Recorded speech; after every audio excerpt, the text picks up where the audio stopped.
Hello everyone, welcome back to KIT. And आज हम लोग एक नया टॉपिक स्टार्ट करेंगे which is related to taxation. आज हम लोग देखेंगे जीएसटी के एकदम बेसिक कॉन्सेप्ट्स कि जीएसटी क्या होता है एक लेमैन के पॉइंट ऑफ व्यू से।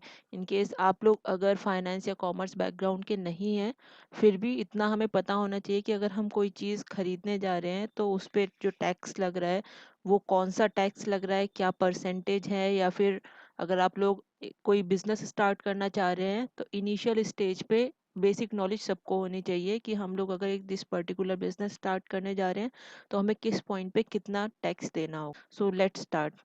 सबसे पहले देख लेते हैं जीएसटी क्या होता है। GST means goods and service tax. जो गवर्नमेंट ने ये एक्ट पास किया था मार्च 2017 में, and this came into effect from 1 जुलाई 2017। तो बेसिकली 1 जुलाई 2017 से जीएसटी नाम का एक नया टैक्स आया इंडिया में, जिसने काफ़ी सारे मल्टीपल इनडायरेक्ट टैक्सेस को रिप्लेस कर दिया। ठीक है, ये एक तरह का इनडायरेक्ट टैक्स ही है जीएसटी, जिसने काफ़ी सारे इनडायरेक्ट टैक्सेस को रिप्लेस कर दिया है। अब इसका जो पर्पस था वो क्या था? पर्पस यही था कि गवर्नमेंट ने जो ये नया एक्ट पास किया है वो सिर्फ एक पर्पस से पास किया है, वन नेशन वन टैक्स।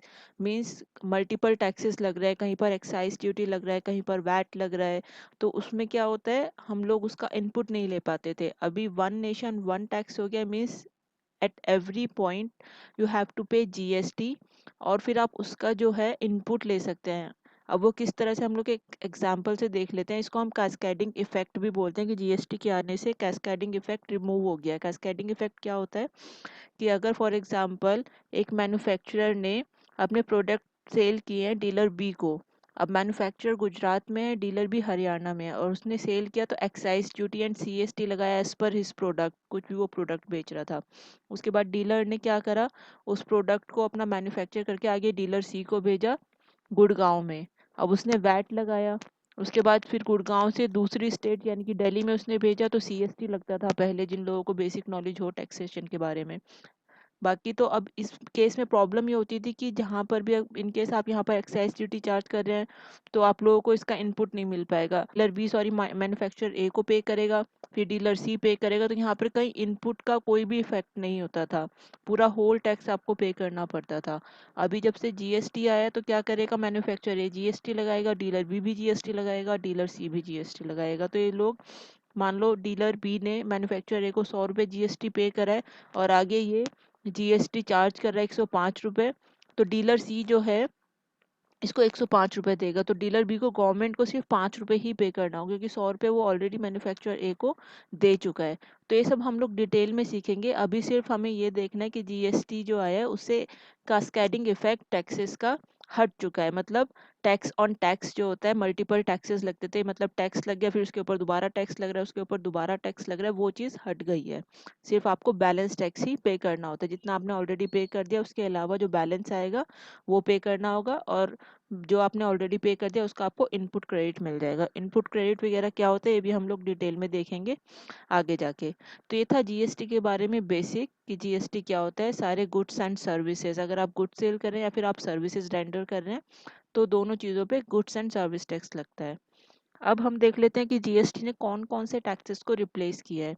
तो जो इनडायरेक्ट टैक्सेस हैं जिसको जीएसटी ने रिप्लेस किया है वो हमारे कुछ सेंट्रल एंड स्टेट टैक्स हैं जो मैंने यहाँ पर मेंशन कर दिए, जैसे कि excise duty, VAT, service tax, entry tax, octroi, CST and tax, luxury tax. तो ये टैक्सेस रिप्लेस हो गए, इनकी जगह सिर्फ एक टैक्स आ गया जीएसटी। तो इससे काफ़ी ज़्यादा फ़ायदा हो गया है, रिटर्न्स भरना इजी हो गया है, टैक्स का कॉन्सेप्ट समझना बहुत ज़्यादा इजी हो गया है। और जो टैक्स अभी भी रिप्लेस नहीं हुए हैं, जो अभी भी एप्लीकेबल हो रहे हैं, वो ये कुछ डायरेक्ट टैक्सेस है, जैसे कि हमारा house tax, stamp duty, custom duty, ये सब एज इट इज़ चार्ज हो रहे हैं। तो हम लोग सिर्फ जीएसटी वाला पार्ट यहाँ पर कवर करने जा रहे हैं। तो जीएसटी रजिस्ट्रेशन देख लेते हैं किस किस को मैंडेटरी है रजिस्ट्रेशन कराना।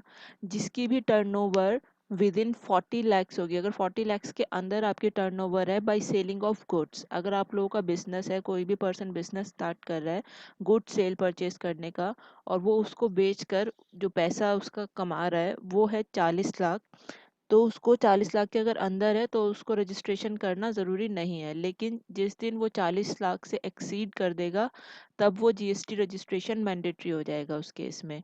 ठीक है। सेकंड क्या है, ये तो था हमारा अगर हम गुड सेल कर रहे हैं। अगर सर्विसेज रेंडर कर रहे हैं, एक सर्विस प्रोवाइडर के लिए कब मैंडेटरी होगा जीएसटी रजिस्ट्रेशन? जब वो 20 lakhs की एक थ्रेश लिमिट क्रॉस करेगा। ठीक है। अगर विद इन 20 lakhs तक उसकी टर्नओवर है तो उसको रजिस्ट्रेशन रिक्वायरमेंट नहीं है, और 20 लाख से क्रॉस करेंगे तो एक सर्विस प्रोवाइडर को भी रजिस्ट्रेशन कराना मैंडेटरी हो जाएगा। अपार्ट ऑफ दिस जितने भी ई कॉमर्स ऑपरेशंस हैं, मीन्स अगर आप कुछ भी ऑनलाइन सेल कर रहे हैं तो वहाँ पर आपको मैंडेटरी हो जाएगा जीएसटी रजिस्ट्रेशन, और आपकी ये 40 एंड 20 लाख्स की जो थ्रेशोल्ड लिमिट है ये वहाँ पर एप्लीकेबल नहीं होगी।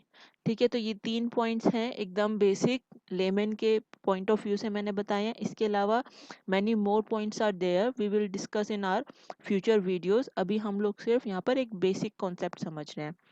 तो ये हमें पता चल गया कि जीएसटी रजिस्ट्रेशन किस किस को कराना है। उसके बाद जीएसटी कितने तरह के होते हैं। अब आप लोगों के माइंड में क्वेश्चन आएगा कि one nation and one tax, तो जीएसटी मतलब एक ही टैक्स होना चाहिए था, अब यहाँ पर टाइप्स ऑफ जीएसटी क्यों हो गए हैं? तो इसकी कैटेगराइजेशन जो हुई है वो स्टेट एंड सेंट्रल गवर्नमेंट के अकॉर्डिंग हुई है। टैक्स एक ही है, but how much we have to pay to the state government and how much we need to pay to the central government, इसके बेसिस पे टैक्सेस को बाइफिकेट किया है 3 टाइप्स में। First is CGST, second is SGST and third is IGST.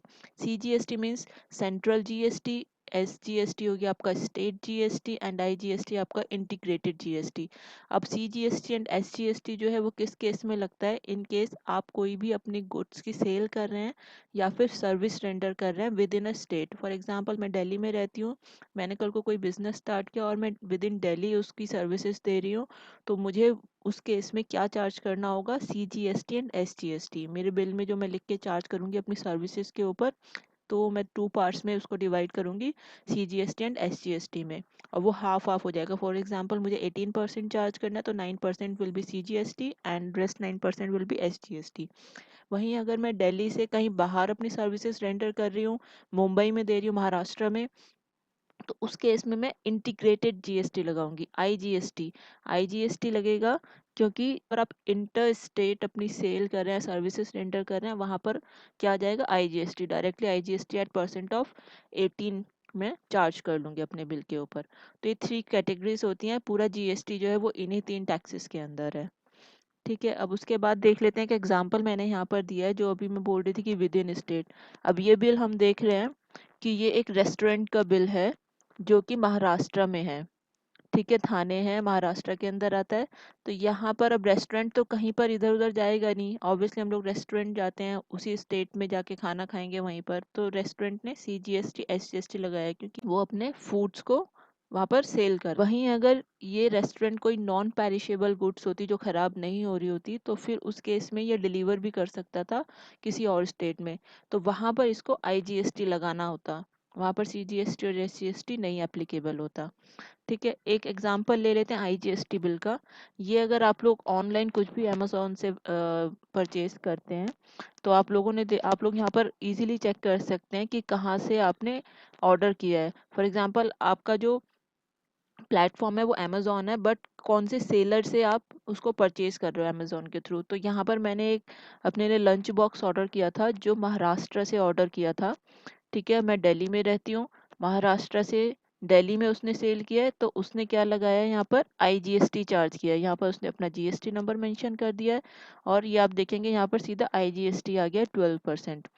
तो यहाँ पर इसने सीजीएसटी एसजीएसटी नहीं लगाया। तो इससे आई होप आपको क्लियर हो गया होगा कि इंटर स्टेट सेल हुई है तो आईजीएसटी लगाए, विद इन स्टेट हुआ है अगर इंट्रा स्टेट है तो फिर सीजीएसटी एंड एसजीएसटी लगेगा। तो ये तो हमारा देख लिया कि कौन सा टैक्स किस केसेस में लगता है। अब बेसिकली जीएसटी रेट्स क्या होते हैं? गवर्नमेंट ने टैक्स स्ट्रक्चर प्रपोज किया है जीएसटी के लिए, that is 5%, 12%, 18% and 28%। Are the 4 types of taxes जिसके अंदर सारा टैक्स मोस्टली आ ही जाता है। जैसे कि 5% में कौन कौन सी कैटेगरीज आती हैं? जितने भी आपके हाउस होल्ड नेसेसिटीज़ हैं, हाउस होल्ड नेसेसिटीज़ मीन्स आपका कोई भी एडिबल ऑयल, कुकिंग ऑयल है, शुगर आपके मसाले हैं, टी कॉफ़ी, ये सारे क्या है, ये हाउस होल्ड मतलब कि आपकी जो बेसिक नीड है उसमें कवर होते हैं। तो जितनी भी हमारे हाउस होल्ड नेसेसिटीज़ हैं उसके ऊपर 5% जीएसटी चार्ज होता है। उसके बाद आता है हमारा हमारा 12%। 12% जीएसटी किस पे लगता है? कोई भी हमारा अगर कंप्यूटर एंड प्रोसेस्ड फूड है, मींस कोई भी कंप्यूटर रिलेटेड अगर आप परचेज करने जा रहे हैं तो वहाँ पर आप 12% पे करेंगे, और प्रोसेस्ड फूड के ऊपर भी 12% जीएसटी आप लोग पे करेंगे। एंड 18% हमारा हो गया हेयर ऑयल, टूथपेस्ट, सोप्स, और कोई भी कैपिटल गुड्स आप खरीद रहे हैं। कैपिटल गुड्स मीन्स कोई भी आपका जो फिक्स्ड एसेट होता है, कोई भी आप अपने घर में कोई संपत्ति खरीद के लाते हैं तो वो आपकी क्या हो जाती है, capital goods. And industrial intermediaries are covered in the slab, मतलब कि आपकी जो भी ये सारी चीज़ें उन पे 18% टैक्स लग जाएगा। अब 28% पे क्या क्या होता है हमारा कवर, जितने भी लग्जरी आइटम्स है। लग्जरी आइटम्स ऑब्वियसली कार्स हो गया, हमारा consumer durables like AC, refrigerators हो गए हैं, प्रीमियम कार्स हो गए हैं, सिगरेट्स एंड एरेटेड ड्रिंक्स कोई भी हो गया है। तो ये क्या हो गया, हाई एंड मोटरसाइकिल्स ऑल्सो, ये सारी चीज़ें 28% के अंडर कवर होती है। So these are the 4 types of taxes, tax rates under GST.